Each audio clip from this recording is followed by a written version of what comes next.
Akala mo bangkay lang? Minsan, may mas malalim pa sa katahimikan. One flick, 1 minute, let's talk about the autopsy of Jane Doe.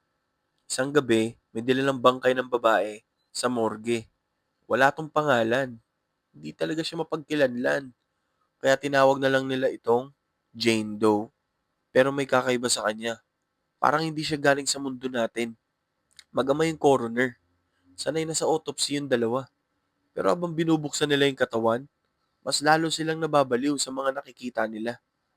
May bali ang buto, pero walang sugat sa labas. May sunog sa baga, pero buo ang balat.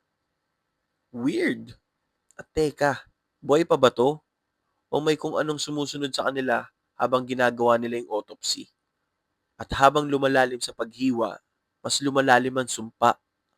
If mahilig ka sa horror na may mystery at nakakabaliw ang tensyon at may plot twist na mapapasabi ka ng, what was that? This is the movie for you. That was Autopsy of Jane Doe in a minute. Like and follow for more quick flick. Next movie na gusto mong isama ko? Comment down below.